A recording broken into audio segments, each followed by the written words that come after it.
Salutations, my siege students. Today's tier list ranking is not a siege device, but rather a siege technique. This technique is perhaps the first exploit of the physics engine of the game in siege warfare. Meet tunneling or sapping, the most toxic gameplay of the siege meta.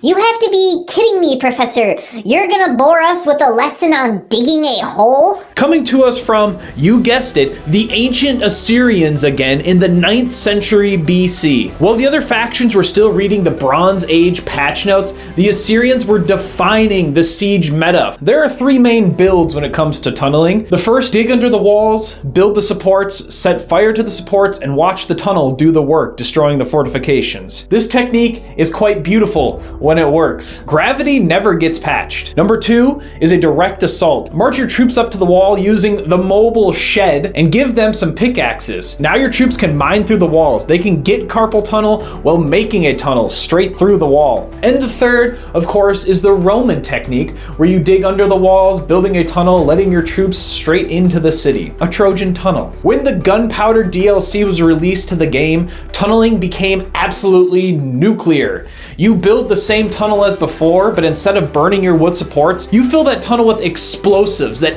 instantly deletes any fortification above it. There were a couple counterplay options.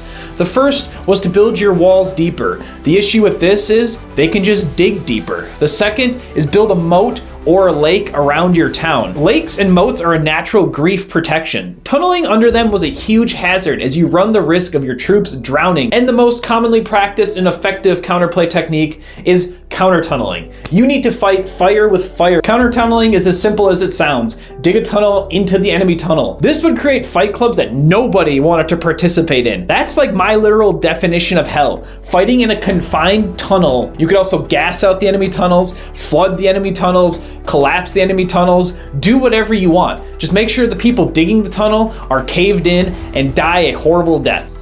And this, of course, leads us to Professor Siege Captain's 100% scientific ranking of sapping. First ever S tier ranking. Sapping was almost always deployed. It's budget friendly. This was the best way that the offense could try to level the playing field. Quite literally level the playing field. It had crazy psychological effects on the defenders. You never knew when your entire fortification was going to collapse or hundreds of men were going to come pouring into your city through tunnels. Any technique this broken deserves the legendary status of S tier. Class dismissed, you beautiful tunnel rats.